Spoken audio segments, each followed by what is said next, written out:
శత్రువు దేవుని ప్రజల మీదకి యుద్ధం చేయడానికి డైరెక్ట్ గా మరి రాలేదు గాని మరి బిలాముని ఆధారం చేసుకొని రావాలని చూస్తున్నాడు. ఒక మనిషిని కానివ్వండి, మన చుట్టూ ఉన్న పరిస్థితులు కానివ్వండి, మనలో ఉన్న బలహీనతలను కానివ్వండి, ఏదో ఒకటి ఆధారము చేసుకుని శత్రువు మన మీదకి వస్తాడే కానీ డైరెక్ట్ గా ఎప్పుడు కూడా శత్రువు మన మీదకి యుద్ధానికి రాడు. ఎందుకంటే డైరెక్ట్ గా వస్తే అతన్ని మనం ఈజీగా ఓడించగలం. కానీ డైరెక్ట్ గా రాకపోతే అనేక రకాలుగా వచ్చినప్పుడు మనము మరి తిక్కమకబడుతూ దాన్ని జయించలేని పరిస్థితిలో, ఓడిపోయే పరిస్థితిలో మనం ఉంటాం. అందుకోసమే శత్రువు దేవుని ప్రజల మీదకి ఎలా దాడి చేస్తాడు అంటే డైరెక్ట్ గా రాడు. వ్యక్తుల్ని ఆధారం చేసుకొని, పరిస్థితుల్ని ఆధారం చేసుకొని, మన బలహీనతలను ఆధారం చేసుకొని వస్తాడనే విషయానికి మనం ఇప్పుడు ఉదాహరణగా ఈ వచనాన్ని చదివాం. మరి బాలాకు రాజు ఏమంటున్నాడు ఇక్కడ చూస్తున్నాం. ఏమంటున్నాడు?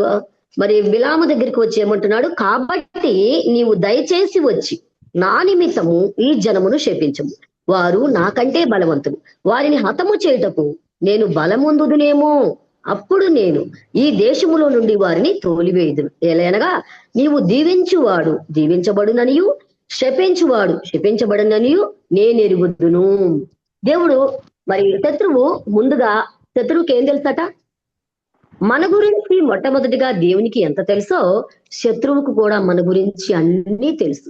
మరి ఇతనికి ఎలా తెలుసా? నువ్వు దీవించబడితే ఆ ప్రజలు నువ్వు దీవిస్తే ఆ ప్రజలు దీవించబడతారు, నువ్వు శపిస్తే ఆ ప్రజలు శపించబడతారని నేనెరుగుదును. శత్రువుకి మన గురించి అంతా తెలుసు. ఎందుకు అంటే అతడు 24 గంటలు మన గురించి చదువుతా ఉంటాడు. మనం బైబిల్ అప్పుడప్పుడు చదువుతాం, మనం దేవుని దగ్గరికి అప్పుడప్పుడు వస్తాం. కానీ శత్రువు 24 గంటలు మన వెంటే ఉంటాడు, మనల్ని వెన్నంటే ఉంటాడు. ఎందుకు అంటే ఏ విషయంలో మనం పడిపోతామా, ఏ విషయంలో మనల్ని పడగొట్టాలా, దేవుడి నుంచి మనల్ని ఎలా దూరం చేయాలా అనే ఉద్దేశంతో శత్రువు ఉంటాడు. కాబట్టి అతను ఏం తెలుసుకున్నాడు? ఈ బిలాము ఎంత ప్రార్థనాపరుడో, ఈ బిలాము ఎంత దేవుని ఆత్మ కలిగిన వాడు, ఈ బిలాము మరి ఎలాంటి వరాలను దేవుడి దగ్గర పొందుకున్నాడో, ఎంత గొప్ప ప్రవక్తనో ఇతను తెలుసుకున్నాడు. అందుకే చెప్తున్నాడు, నేను ఎరుగుదును. నువ్వు దీవిస్తే వాడు దీవించబడతాడు, నువ్వు శపిస్తే వాడు శపించబడతాడు. నాకు తెలుసు నీ గురించి, అందుకోసమే నువ్వు వచ్చి నా కోసం వారిని శపించు అని బిలాము దగ్గరికి వచ్చి అతడు మరి బ్రతిమలాడుకుంటా ఉన్నాడు. బిలాం దగ్గరికి వచ్చి అతడు ప్రాధేయపడుతున్నట్లుగా మనం ఇక్కడ చూస్తున్నాం. శత్రువు నెంబర్ 1 డైరెక్ట్ గా యుద్ధానికి రాకుండా మనల్ని తప్పుడు దారిలో మన దగ్గరికి వస్తాడు అని చూస్తున్నాం. నెంబర్ 2 చూద్దాం, శత్రువు ఎలా మన మీదకి వస్తాడో. నెంబర్ 2 22వ అధ్యాయం 8వ వచనం. 22వ అధ్యాయం 8వ వచనం. 8 వచనాలు అయిపోయాయి. తర్వాత 22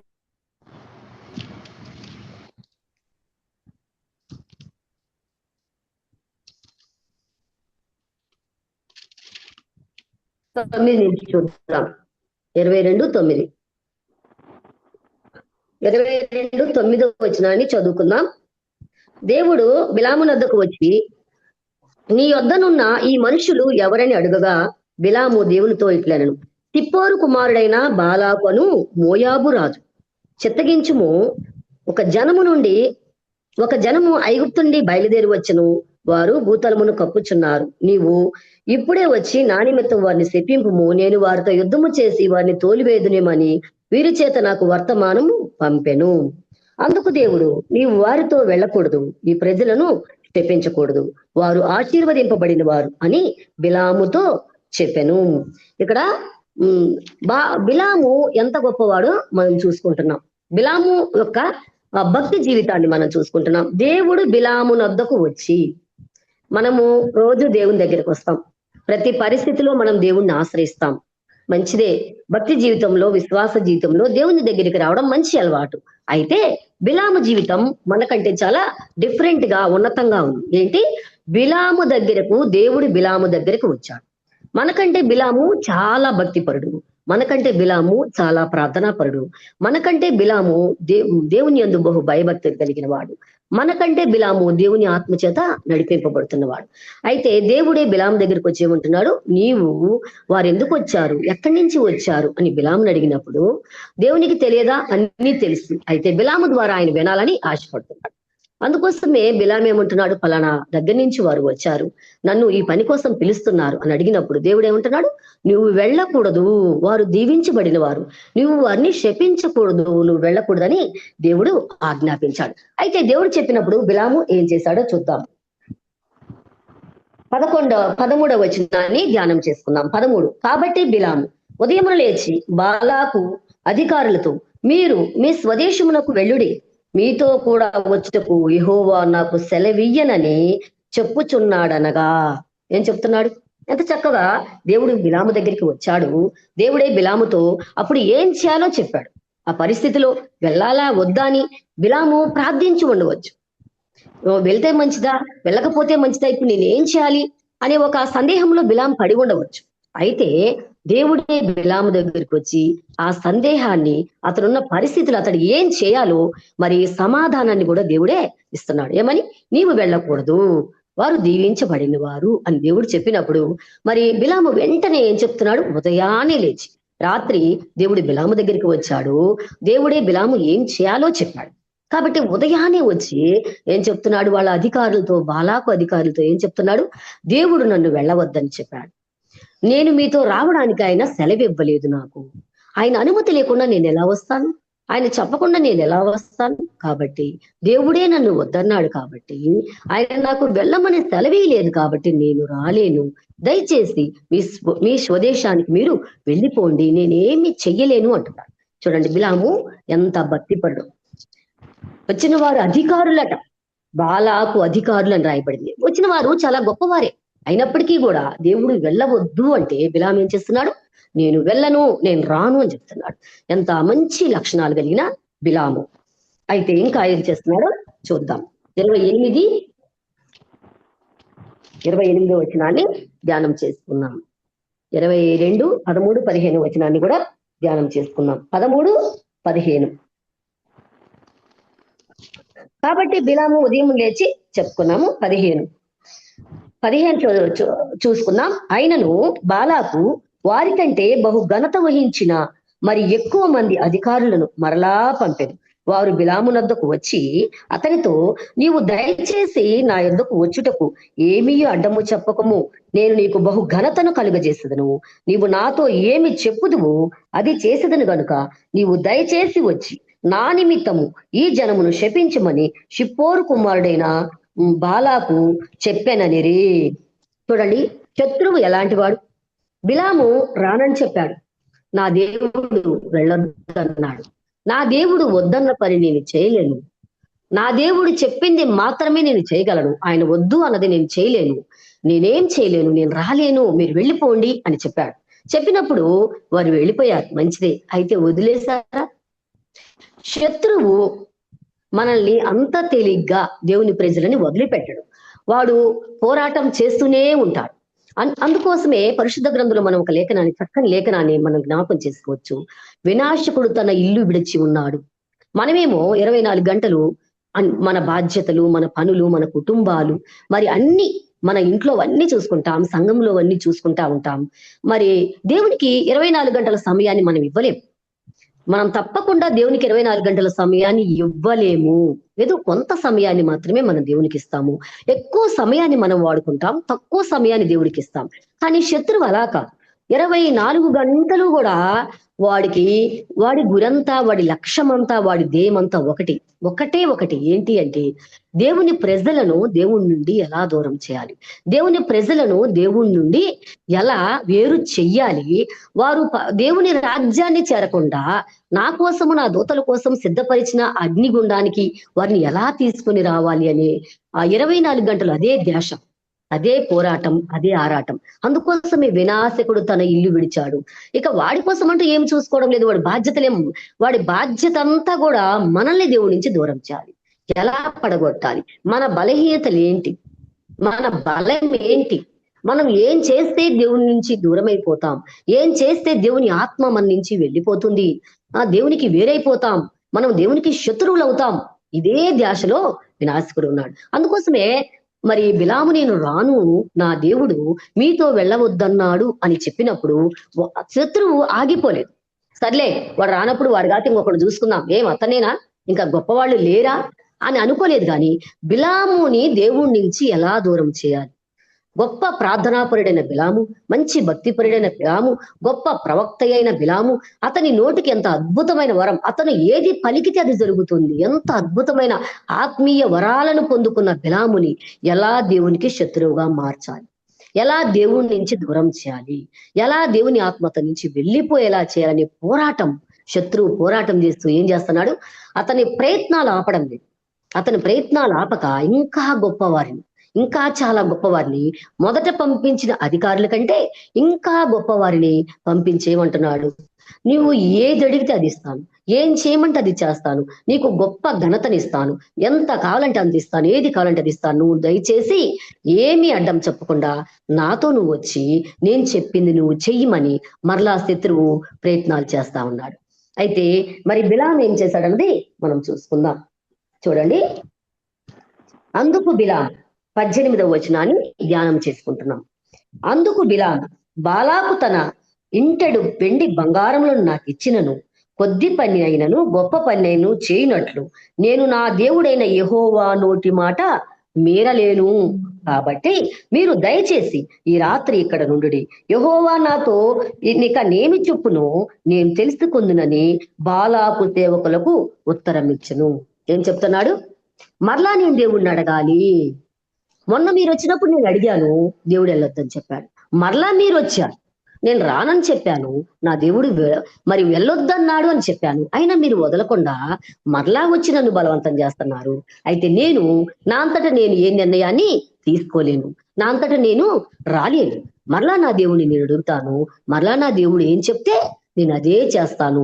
ఈ రాత్రి మీరు ఇక్కడే ఉండండి, ఉదయాన్నే మీకు ఏ సంగతి నేను వచ్చేది రాని మీకు చెప్తాను అంటున్నాడు. అయితే చూడండి, మరలా 20వ వచనాన్ని ధ్యానం చేసుకుందాం. 20వ వచనం, ఆ రాత్రి దేవుడు బిలామునొద్దకు వచ్చి, ఆ మనుష్యులు నిన్ను పిలువవచ్చిన ఎడల నీవు లేచి వారితో వెళ్ళు. అయితే నేను నీతో చెప్పిన మాట చొప్పుననే నీవు చేయవలనని అతనికి సెలవిచ్చెను. ఉదయమున బిలాము లేచి తన గాడిదకు గంత కట్టి మోయాబు అధికారులతో కూడా వెళ్ళెను. అతడు వెళ్ళుచుండగా దేవుని కోపము రగులుకొనెను. యెహోవా దూత అతనికి విరోధి అయి త్రోవలో నిలిచెను. ఇక్కడ మనకు ఒక గొప్ప ఆత్మీయమైన సత్యము పాఠము ఏంటి? దేవుడు బిలామును వెళ్ళమన్నాడు. మరలా దేవుని యొక్క కోపం బిలాం మీద ఎందుకు రగులుకుంది? ఇది మన పాఠం, గుణపాఠం, మనకు నేర్చుకోవాల్సిన పాఠం. అందుకోసమే ప్రభు అంటాడు కదా, నా యొద్దకు వచ్చి నా కాడి ఎత్తుకొని మీరు నేర్చుకోనండి. మనకేమీ తెలియదు. నేను అనుకుంటాను, నేను సేవకురాల్ని, నేను సేవ చేస్తున్నాను, నాకంతా తెలుసు అని నేను అనుకుంటాను. కానీ దేవుడు అంటున్నాడు, నీకు ఏమీ తెలీదమ్మా, నువ్వు నా యొద్దకు వచ్చి నువ్వు నేర్చుకో, నా కాడి ఎత్తుకొని నువ్వు నేర్చుకోవాలా అంటున్నాడు. అందుకోసం ఇక్కడ మన పాఠం ఏంటి అంటే, దేవుడు బిలాముని వెళ్ళమని చెప్పాడు. అయితే ఆయన వెళ్ళుచుండగా త్రోవలో దేవుని యొక్క కోపము బిలాము మీద ఎందుకు రగులుకుంది? యెహోవా దూత బిలాముకు శత్రువుగా దారిలో అడ్డముగా దూసిన ఖడ్గాన్ని చేత పట్టుకుని ఎందుకు నిల్చున్నాడు అనే విషయాన్ని మనం ధ్యానం చేద్దాం.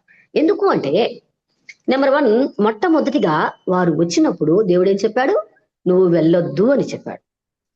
మరి ఆ బాలాకు రాజు దగ్గర నుంచే వారు మొట్టమొదటిగా కూడా బాలాకు రాజు దగ్గర నుంచే వారు వచ్చారు. బాలాకు రాజే వారిని పంపించాడు. ఏ పని మీద పంపించాడో ఆ పని మీదనే మరలా రెండోసారి కూడా బాలాకు రాజే వారిని పంపించాడు. బాలాకు రాజు దగ్గర నుంచే వాడు వచ్చారు.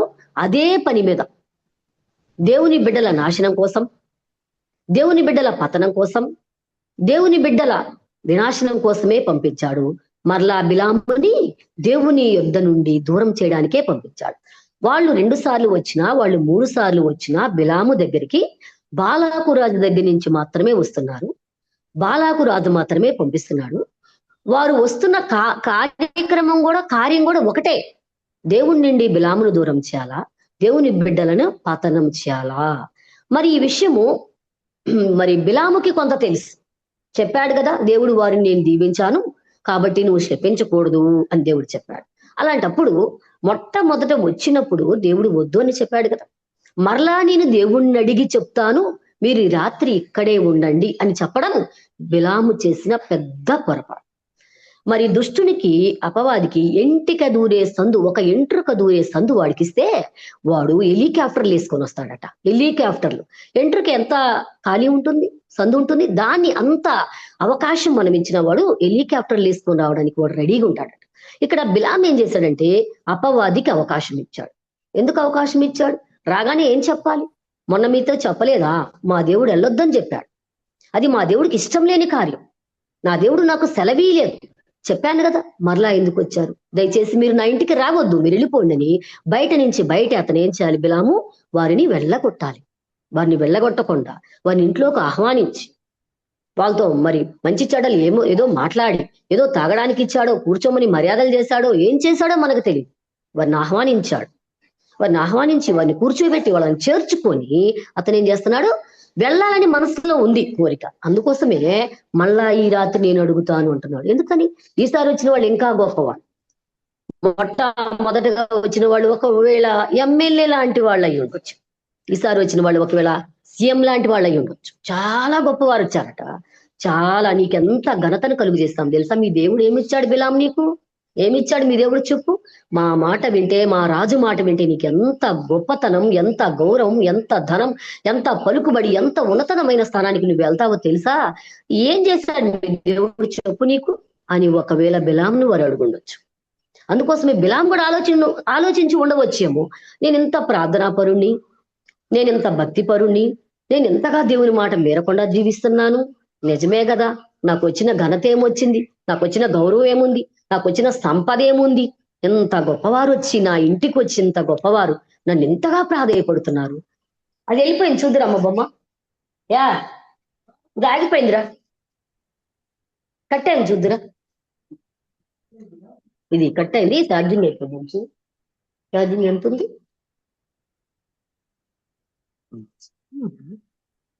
వచ్చిందా? ఓకే, వినిపిస్తుందా అక్క? వినిపిస్తుంది సంపూర్ణ. కొంచెం ఈ నెట్వర్క్ వర్షాలు పడుతున్నాయి అక్క, అంతర ప్రాబ్లం అలా.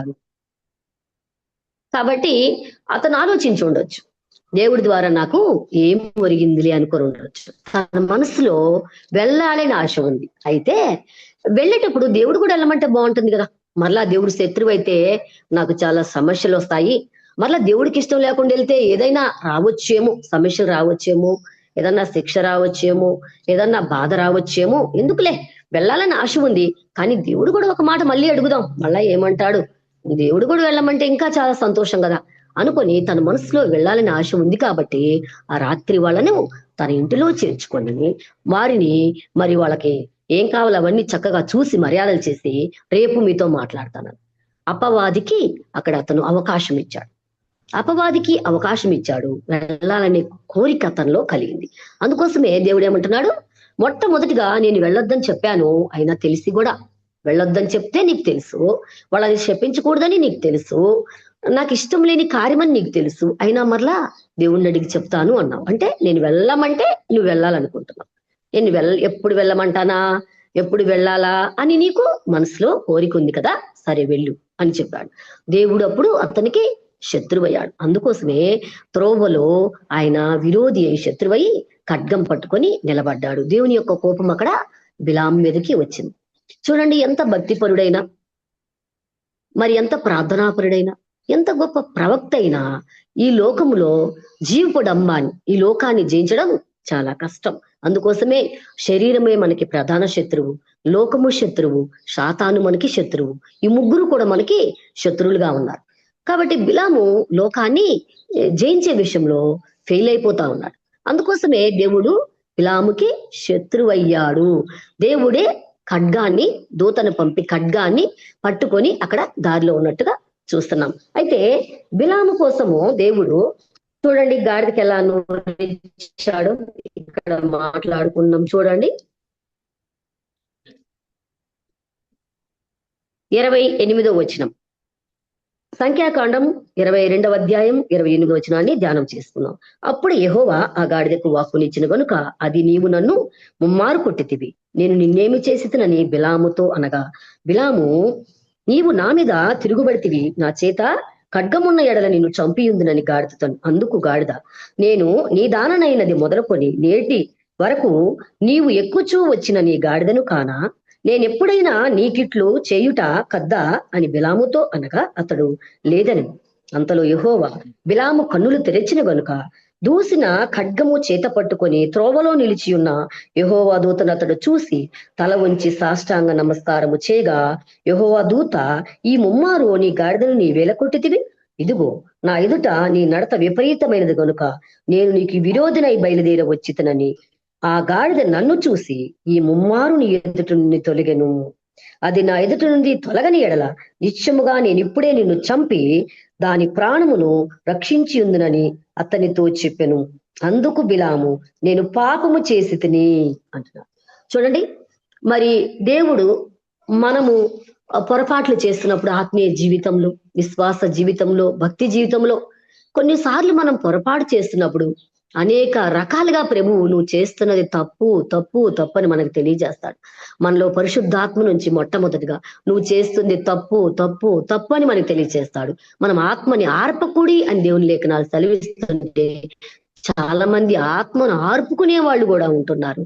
మరి అంతరాత్మలో పరిశుద్ధాత్మ గద్దిస్తున్నప్పుడు కూడా దాన్ని ఆర్పేసుకుంటూ తప్పు చేస్తున్నామని తెలిసి కూడా ఎరిగి కూడా పరిశుద్ధాత్మని ఆర్పుకుంటూ తప్పు చేస్తున్న వారు దేవుని ప్రజలందరూ ఉన్నారు.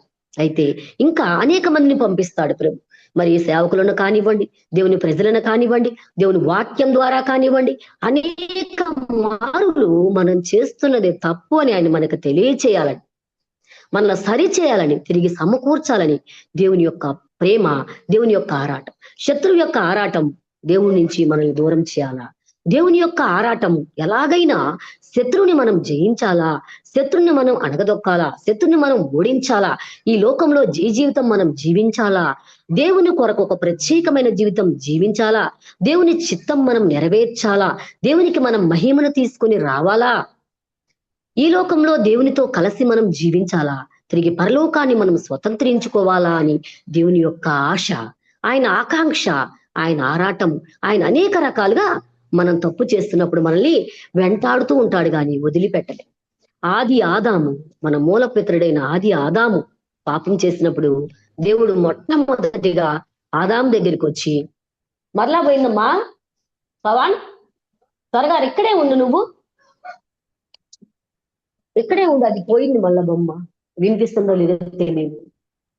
వినిపిస్తుంది ఇక్కడే ఉందమ్మా. సరే ఓకే, అది పోతే పోనివ్వలేండి. అయితే వీడియో పోతే ఏం కాదులేండి, వీడియో పోతే ఏమైంది లేండి, వాయిస్ వినిపిస్తే చాలే. వాయిస్ వినిపిస్తుంది కదా అక్క? వాయిస్ వినిపిస్తుంది, వీడియో కూడా ఉందిలేండి. ఓకే, మంచిది. అయితే ఆదాము దగ్గరికి మొట్టమొదటిగా దేవుడు వచ్చినప్పుడు, ఆదాము నువ్వెందుకు తప్పు చేశావు, నేను నిన్ను నమ్మి ఇంత గొప్ప ఏదోను తోటలో నిన్ను అధికారిగా పెట్టాను, ఎంత గొప్ప పని పరిచర్య నీకు అప్పగిస్తే నువ్వెంత తప్పు చేశావు, నువ్వెంత పాపం చేశావు, నువ్వు అట్లాంటి వాడివి, నువ్వు ఇట్లాంటి వాడివి, ఇక్కడ పనికిరావు, వెళ్ళిపో అని ఆదాముని ఆయన మొట్టమొదటిగానే గద్దించి అక్కడి నుంచి ఆయన త్రోసివేయలేదు. దేవుని ప్రేమకి మనుషుల ప్రేమకి ఎంతో తేడా ఉంటుంది. ఆయన ప్రేమ ఎలాగైనా మన తప్పులను మనం తెలుసుకోవాలా, వదిలిపెట్టాలా, తిరిగి ఆయనకి ఇష్టలుగా జీవించాలని ఆయన ప్రేమ అనేక రకాలుగా ఆయన ప్రేమ మనల్ని వెంటాడుతుంది. అందుకోసమే ఆదాం దగ్గరికి వచ్చి ఏమడిగాడు, ఆదామా నీవెక్కడా, ఆదాం ఎందుకు చేశావు పాపం అని అడగలేదు. నువ్వెక్కడా అని అడిగినప్పుడు, అయ్యో ప్రభువా నన్ను క్షమించయ్యా, నేను తప్పు చేశానయ్యా, నేను పాపం చేశానయ్యా, ఇంకెప్పుడు చెయ్యనయ్యా, నన్ను క్షమించయ్యా, ఈ ఒక్కసారికి నన్ను క్షమించయ్యా, నాకు మరలా నీ సన్నిధిలో ఉండే అవకాశం నాకు ఇవ్వయ్యా, ఇంకెప్పుడు నీ మాట వింటానయ్యా అని ఒకవేళ ఆదాము చెప్తే, తన తప్పును తెలుసుకొని తన తప్పును వదిలిపెట్టి దేవుని క్షమాపణ కోరుకుంటే, తిరిగి మరలా ఆదాముకి దేవుని యొక్క సన్నిధిని, దేవుని యొక్క తోడిని, దేవుడు ఇచ్చినటువంటి ఆ ధన్యతని మరలా ఆదాము కలిగి ఉండాలి. అంతవరకని దేవుడు ఆశించాడు, ప్రేమించాడు. అందుకోసమే వచ్చి ఆదామా నువ్వెక్కడ ఉన్నావు అని అడిగాడు. కాకపోతే ఆదాం ఏం చేశాడు, క్షమాపణ కోరుకోవాల్సింది, తప్పు ఒప్పుకోవాల్సింది, తిరిగి ప్రభువా నీ కనికరాని కృపని కావాలని వేడుకోవాల్సింది. ఆదాం ఏం చేశాడంటే ఆ తప్పుని తన భార్య మీద వేస్తూ వచ్చాడు. ఈరోజు మనం కూడా, నేను కూడా అంతే కదా, ఏదైనా తప్పు చేస్తే నేను కాదు నా కొడుకు, నేను కాదు నా కోడలు, నేను కాదు మా చర్చిలో వాడు అంటానే గాని నేను తప్పు చేశానమ్మా అని అనడానికి మనం ఇష్టపడడం లేదు. మానవులుగా మనం ఇష్టపడం. ఎందుకు అంటే అది పూర్వం నుంచి మన పితరుడైన ఆదాం మన తండ్రి దగ్గర నుంచి మనకది సంక్రమించింది. ఆది ఆదాము మరణశేషనం మన శరీరాలు ఎలుతా ఉన్నాయి. ఆదాము ఎలాగైతే మరి తప్పును ఒప్పుకున్నట్లయితే, క్షమాపణ కోరుకున్నట్లయితే, ఆయన కనికరాన్ని కోరుకున్నట్లయితే మరలా అది ఇవ్వాలని దేవుడు ఎంతో ఆశపడ్డాడు. కానీ మానవుడు దానికి అవకాశం ఇవ్వలేదు. అందుకోసమే దేవుడు ఇచ్చినటువంటి ఆ ధన్యతని, ఆ భాగ్యాన్ని ఆదాము పోగొట్టుకొని ఆయన ఆదాముని వెళ్ళగొట్టి ఎంత భయంకరమైన పరిస్థితి. ఎంతగా ఆయన అరచేతులతో అపురూపంగా చేసుకొని, అరచేతులతో అపురూపంగా తనలాగా ఉండాలని చెక్కుకొని నిర్మించుకొని, ఆయన అందమైన గొప్పదైన ఏదేను తోటలోకి అతన్ని అధికారిగా చేసిన ఆ ప్రేమామయుడు తిరిగి ఆయన్ని వెళ్ళగొట్టడం అంటే ఎంత భయంకరం. ఎవరిని వెళ్ళగొడతాం? శత్రుల్ని వెళ్ళగొడతాం. ఎవరిని వెళ్ళగొడతాం? మనకి ఇష్టం లేని వారిని మనం వెళ్ళగొడతాం. చివరికి ఆదాము దేవునికి శత్రువుగా, ఇష్టం లేని వాడిగా మారిపోయాడు. దేవుని చేత వెళ్ళగొట్టబడ్డాడు. మానవుల యొక్క సహజ లక్షణం ఇలా జరుగుతా వస్తా ఉంది. అయితే శత్రువు చాలా మనకంటే బలమైన వాడు, మనకంటే తెలివైన వాడు. వాడు చాలా కుయుక్తిపరుడు. అనేక రకాలుగా మనల్ని దేవుని నుంచి దూరం చేయాలని 24 గంటలు వాడి ధ్యాస, వాడి కన్నులు మన మీదే ఉంటున్నాయి అనే విషయాన్ని మనం హృదయం అనే పలక మీద రాసుకొని 24 గంటలు శత్రువు ఎలా మన మీద దాడి చేస్తున్నాడు, ఈ రోజు ఎలా దాడి చేశాడు, ఉదయం నుంచి రాత్రి వరకు ఎన్ని మార్లు శత్రువు నన్ను దేవుని నుంచి పడేయాలని చూశాడు, దేవుడికి దూరం చేయాలని చూశాడు, దేవుని ఆత్మని మన మీద లేకుండా చేయాలని చూశాడు అనే విషయాన్ని మన పడకల మీదకి వెళ్ళినప్పుడు మనం ఎంతవరకు పరిశీలించుకుంటున్నాం, ఎంతవరకు పరీక్షించుకుంటున్నాం. చదువుతున్నాం, వినాశకుడు తన ఇల్లు వదిలిపెట్టాడు, దేవుని బిడ్డల్ని పడగొట్టే పనిలో ఉన్నాడని మనకు తెలుసు. కానీ మన అనుదిన జీవితంలోకి వచ్చేసరికి ఈ విషయం పట్ల మన అవగాహన తక్కువగా, మనకి సంపూర్ణమైన అవగాహన మనకి లేదు. మనకు ఉండుంటే నైట్ పడుకునేటప్పటికల్లా ఉదయం నుంచి రాత్రి వరకు ఎన్ని మార్లు వాడు మన మీదకి దాడి చేశాడు, ఎన్ని మార్లు పడగొట్టాలని చూస్తాడు, ఎన్ని మార్లు దేవుడి నుంచి దూరం చేయాలని చూస్తాడు, ఎంతగా ప్రయత్నం చేస్తున్నాడు, అపవాది ఎంత అగ్ని బాణాలు వేస్తున్నాడు అనేది మనము ప్రతిరోజు కూడా పరిశీలించుకొని పరీక్షించుకుంటే అప్పుడు మనం శత్రువు మీద విజయాన్ని మనం పొందగలం. బిలాము ఎందుకు విజయాన్ని పొందలేకపోయాడు? ఆదాము ఎందుకు విజయాన్ని పొందలేకపోయాడు? మరి తేజో నక్షత్రమా, వేకువ చుక్క, మరి లూసిఫర్ ఒకప్పుడు ప్రధాన దూతగా పరలోకంలో ఉన్నటువంటి లూసిఫర్ కూడా పడిపోయాడు.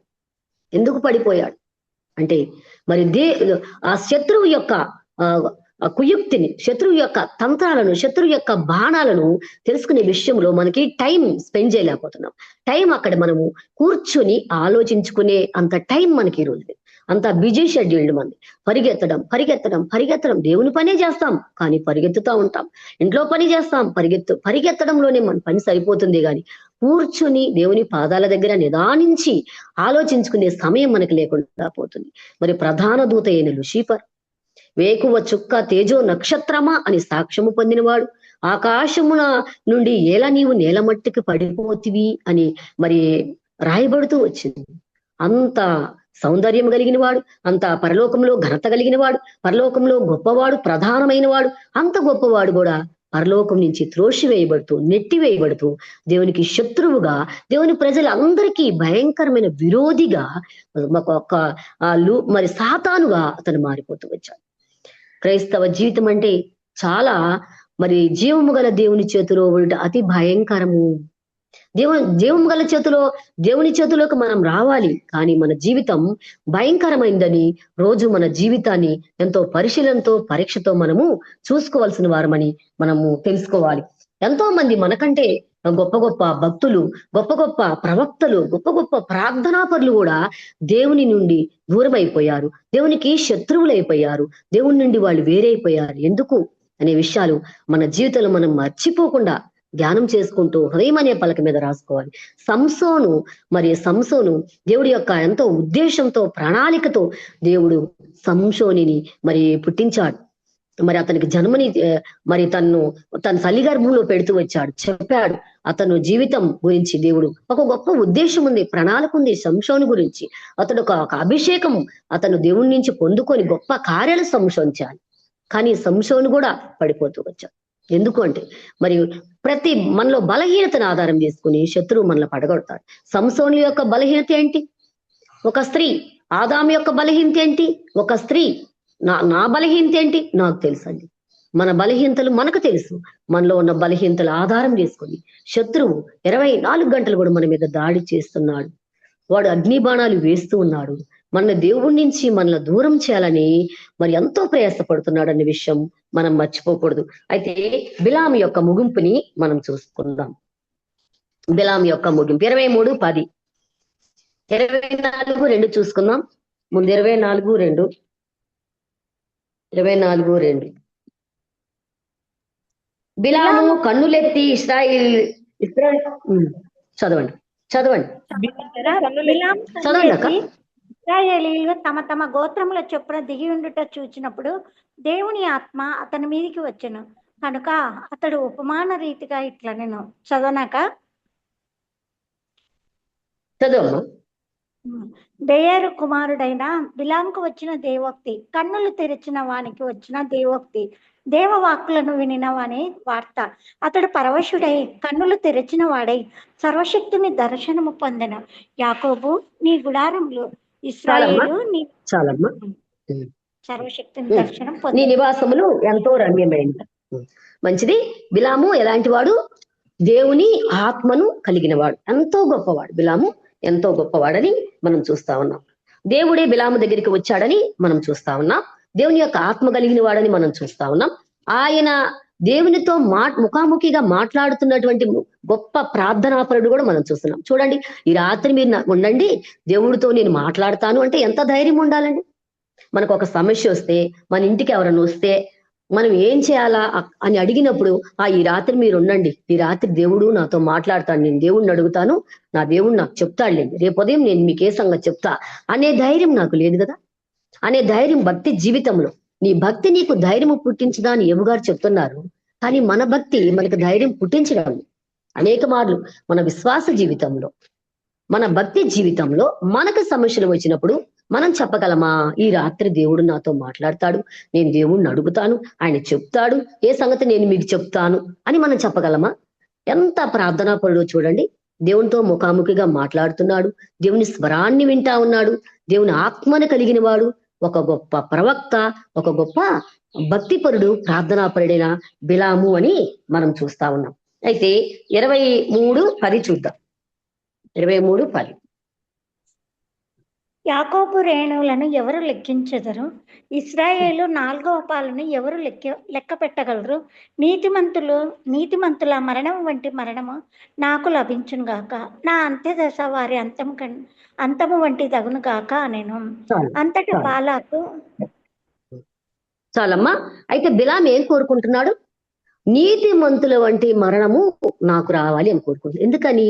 దేవునితో తనకున్న సంబంధము ఇంకా అలాగే నిలిచి ఉందని బిలాం అనుకుంటా ఉన్నాడు. మరి దేవుడికి ఇష్టం లేని వారితో అతను వెళ్ళాడు, దేవునికి ఇష్టం లేని వాటిని అతను ఆశించాడు, దేవునికి ఇష్టం లేని పని చేయాలని వెళ్ళాడు, దేవునికి ఇష్టం లేని వాళ్ళతో సహవాసం కూడా చేశాడు. అయినప్పటికీ బిలాం ఏమనుకుంటున్నాడు? ఇంకా దేవుని ఆత్మ నా మీద ఉన్నది, ఇంకా నేను ఒక గొప్ప ప్రవక్తనే, ఇంకా నేను ఒక ప్రార్థనాపరుణ్ణే, ఇంకా నేను దేవునికి గొప్ప భక్తుణ్ణే, దేవుని బిడ్డనే, నాలో ఏం చేంజ్ కాలేదు, నేను ఏమీ దేవునికి దూరం కాలేదు, దేవుడు నా నుంచి దేవుడు వెళ్ళిపోలేదు అని తను. మనం కూడా ఇలాంటి పనే చేస్తాం. ఒకవేళ అనకూడని మాట మనం అన్నప్పుడు, మరి ఏదైనా చేయకూడని పని చేసినప్పుడు మనం అనుకుంటామా, మరి నేను ఈ మాట అన్నాను, నేను ఈ పని చేశాను, దేవుడు నన్ను విడిచి వెళ్ళిపోతాడేమో, దేవుని ఆత్మ నా నుంచి వెళ్ళిపోతుందేమో, దేవుడు శాపం నా మీదకి వస్తుందేమో అని మనం అనుకోం. మళ్ళీ వెంటనే మనం మామూలుగానే సాగిపోతా ఉంటాం. పరిశీలించుకోలేం, మనం పరీక్షించుకోలేం. బల యొద్దకు వచ్చినప్పుడు మరి ప్రతి ఆదివారం మరి నిన్ను నువ్వు పరిశీలించుకో, నిన్ను పరీక్షించుకో, నిన్ను నువ్వు విమర్శించుకో అని చెప్తున్నప్పటికి కూడా మనల్ని మనం పరిశీలించుకునే విషయంలో మనము ఫెయిల్ అయిపోతా ఉంటాం. మనల్ని మనం పరీక్షించుకునే విషయంలో మనం ఫెయిల్ అయిపోతా ఉంటాం. అలాగే బిలాం కూడా ఏమంటున్నాడు? నా నోటితో ఏది అంటే అది జరుగుతుంది, కాబట్టి నేను నీతిమంతుల వంటి మరణాన్ని నేను పొందుకుంటాను అని బిలాం అనుకుంటున్నాడు. కానీ దేవుడు తన్ని ఎడబాసిన సంగతి, దేవుడే తనకి శత్రువైన సంగతి, దేవుని ఆత్మ తను విడిచిపెట్టిన సంగతి బిలాము మర్చిపోయాడు. ఈ విషయం మనం ఎలా చూడగలం? యెహోషువ గ్రంథం 13వ అధ్యాయం 22వ వచనం. యెహోషువ గ్రంథము 13వ అధ్యాయం 22వ వచనం. వాయిస్ వినిపిస్తుందాక? వినిపిస్తుంది. హలో, మంచిది. 22 ఇశ్రాయేలీయులు బెయేరు కుమారుడును సోదెగాడునైన బిలామును తాము చంపిన తక్కిన వారితో పాటు ఖడ్గముతో చంపిరి. ఎలా చనిపోయాడు బిలాము? ఇశ్రాయేలీయులు బెయేరు కుమారుడును సోదెగాడునైన బిలామును తాము చంపిన తక్కిన వారితో పాటు ఖడ్గముతో చంపిరి. బిలాముకు నీతిమంతుని వంటి మరణం వచ్చిందా? రాలేదు.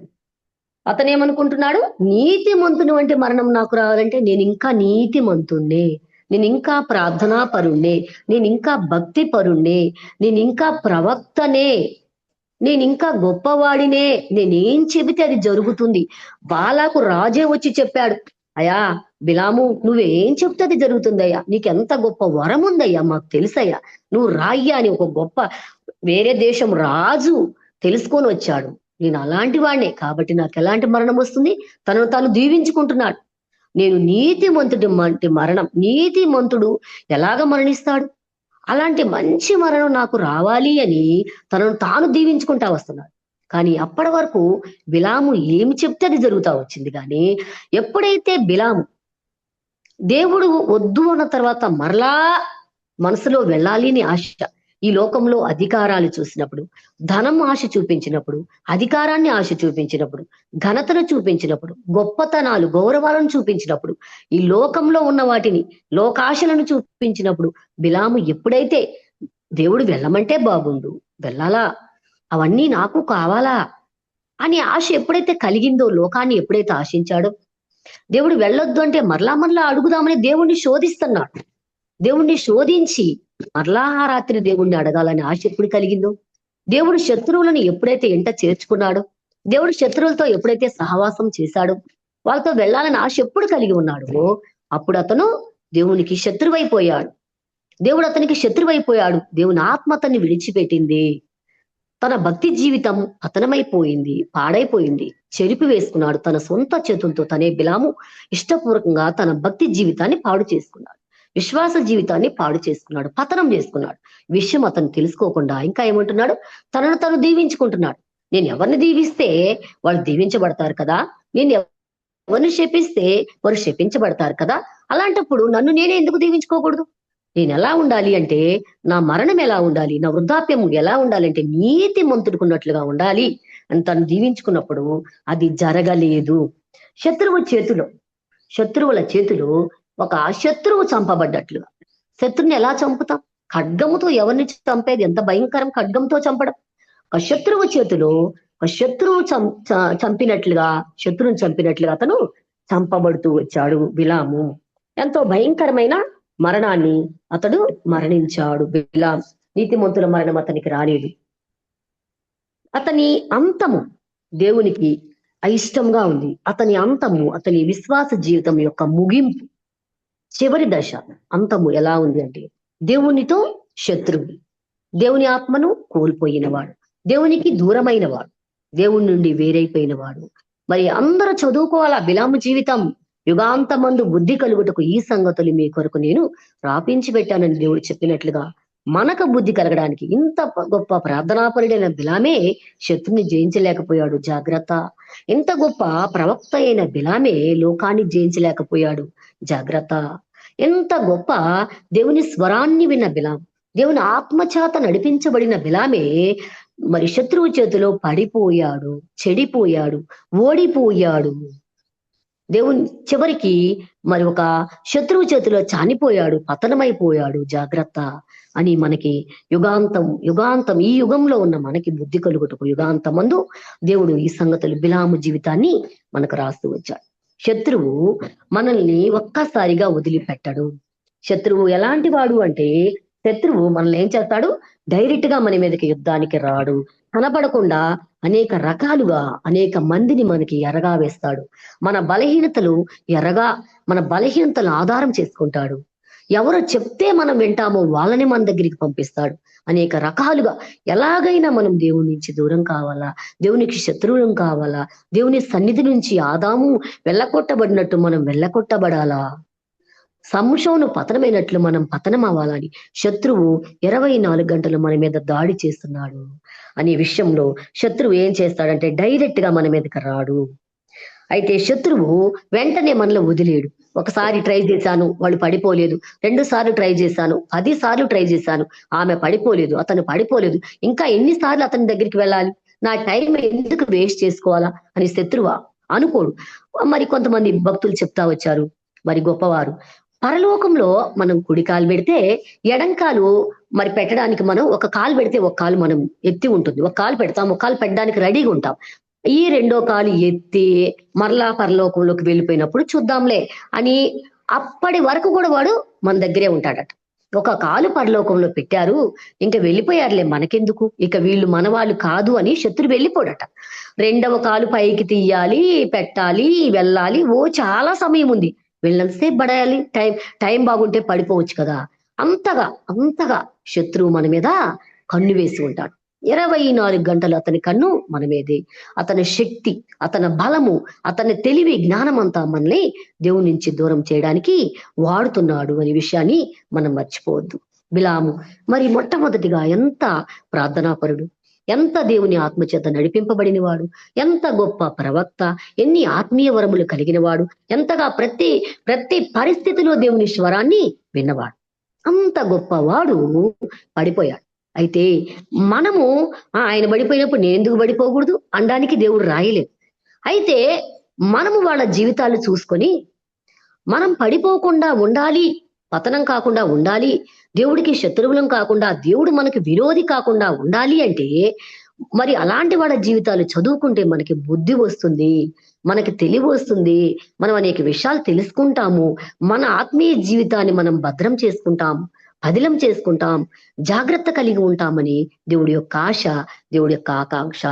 శత్రువు మన తుది శ్వాస విడిచేవారు, మనం ఒక కాలు పరలోకంలో పెట్టిన రెండో కాలు మరలా పరలోకంలో పెట్టే వరకు కూడా వాడు మన వెంటనే ఉంటాడు, మనల్ని వదిలిపెట్టాడు, వాడు పోరాటం చేస్తూనే ఉంటాడు, బాణాలు వేస్తూనే ఉంటాడు, ప్రయత్నాల మీద ప్రయత్నాలు చేస్తూనే ఉంటాడు అనే విషయాన్ని మనం మర్చిపోవద్దు.